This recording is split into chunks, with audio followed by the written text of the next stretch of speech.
as we roll into 2014. Thanks for joining your boy, man. I really appreciate it. Started the show a couple of months back. Not even a couple of months, a little bit less than a couple of months.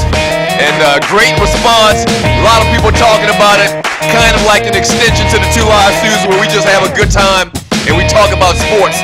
And I know this is an internet format, so a lot of times we got to keep it real short to keep your attention span, but it's all good. It's all good. Listen, today I'm going to talk about the top 11 things in 2013. The top 11 things in 2013. I know you're saying, why the hell are you doing top 11? Isn't it top 10? No, it's top 11. It's top 11 because I got 11 things that I think we should remember about 2013 in the world of sports. So I'll get to my list and I'll discuss each one a little bit and get you out of here in the next 10 minutes, like I said earlier. And later in today's show, I'll tell you about how you can pass the word on the funnest, most entertaining sports talk show on the internet. But let's start our list, the list of top 11 things in sports in 2013. Number 11 is the Manti Teo hoax, where he basically was in love with a chick that didn't even exist. How can you do that? How can you be like the BMOC, the big man on campus, and be having an ongoing relationship with a chick that didn't even exist? Yeah, that's Manti Teo, the cover boy for being gullible, evidently. So that was a huge story, and we laughed and we talked about that for several weeks. And I think that's going to go with that young man for the rest of his life. I know his teammates are killing him. You had a girlfriend that didn't even exist. You had a ghost girlfriend, man. That's exactly what they're saying, I promise you. All right, number 10 is the Lance Armstrong story. He was disgraced. The guy basically for years said he never used performance-enhancing drugs. He never doped. The commission for the Tour de France basically laid out all this evidence that they had him. They had him dead to rights. And so at some point, he had to come out and actually acknowledge that he had been using performance-enhancing drugs throughout his career. And all of his 7 Tour de France titles were stripped from him by the governing body, by the U.S. Anti-Doping Agency. So Lance Armstrong was number 10. And a lot of different lists that I looked at to do some research for this show actually had that a lot higher, some as high as number 2. I'm not going to put it at number 2 because I knew good and well he was cheating. You can't have cancer and not just dominate guys that never had cancer before, that are healthy as oxes. You know, the Tour de France, you ride a bike for like 867 days.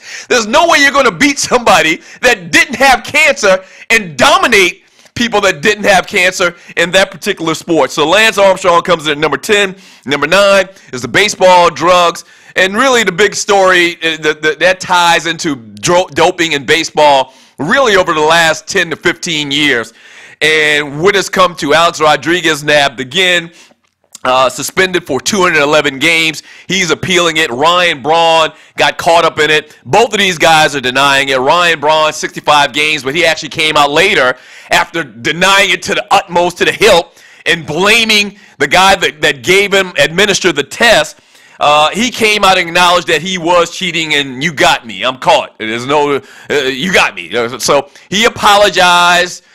He's going to come back and play baseball. Alex Rodriguez is fighting this thing. And the interesting thing about Alex Rodriguez's case is the fact that baseball paid one of their witnesses, it came out later in court, to obtain evidence against Alex Rodriguez. That's kind of shade tree if you ask me. There's not a lot of conversation about that, but I think that's a big story, and it's kind of being swept under the rug. All right, number 8, the Auburn Tigers. Just 2 of the most incredible back-to-back wins you'll ever see in sports, not just football, but any sport. You know what happened with the deflected pass against Georgia, where they go on to win in the last 25 seconds, and then you follow that up against your arch rival the week after, the Alabama Crimson Tide, and have Chris Davis's short field goal return for a touchdown, 109 yards, propelling Auburn into the national championship game. And this is a team that just the year before was 3-9. got rid of Gene Chizik. They were horrible. They were the bottom of the pits. But in just 1 year, they come back and do the unthinkable. Number 7, the Baltimore Ravens winning the Super Bowl. Not just the Baltimore Ravens, but really the face of the Baltimore Ravens for over decade, and that's Ray Lewis going out on top. Now, a lot of guys don't get to go out on top in sports. Matter of fact, a lot of guys go out just trying to make a couple of dollars, half the man they were, at some point in their career, and really just hanging on. Ray Lewis was a driving force coming back from injury earlier in the season to help the Ravens win another Super Bowl. So he goes out on top, kind of like John Elway. Kind of Elway-ish, if you ask me. So that's a huge story for that organization. Number 6, Richie Incognito, okay, and the Miami Dolphins, and Jonathan Martin. Jonathan Martin says the dude was bullying him. Now, I still can't figure out how a grown-ass man could get bullied, but that's what Jonathan Martin is basically saying, is that Richie Incognito and other players on the Dolphins, Incognito in particular, were bullying me. They were hazing me, and I'm not going to take it anymore, so I'm going to quit. I'm making this, 7-figure job and playing football for a living, but outside you can take the money. I quit. These cats is bullying me too much. That story was so huge. We talked about that for a long, long time, and I think we'll continue to talk about it because we still don't know the outcome of what's going to happen with Richie Incognito in the NFL, as well as what's going to happen with Jonathan Martin. All right, number 5 is the Boston Red Sox. They win a World Series. They've won 3 in the past decade. They had gone forever, like 86 years without winning one. The big thing about this is the fact that the year before, they were horrible. They were one of the worst organizations in football. You know what? The chicken and the beer in the clubhouse incident. And the fact that they came back and had an incredible year. John Farrell comes in. The bearded sluggers embrace Boston strong, which I'll talk about a little bit later in today's show. Was just an incredible feat. One of the most passionate sports fan bases in sports, the Boston market. They get another World Series victory for their beloved Red Sox. Number 4, Aaron Hernandez gets arrested. The tight end for the New England Patriots allegedly killed his boy. Now, I'm saying allegedly because I've been reading some things that's saying that Aaron Hernandez might beat this thing, that the prosecution's case is kind of flimsy and he might walk. We'll see, but that's what he's being alleged of, is killing his friend because his friend talked with somebody else that Aaron Hernandez wasn't cool with, and he killed him, allegedly.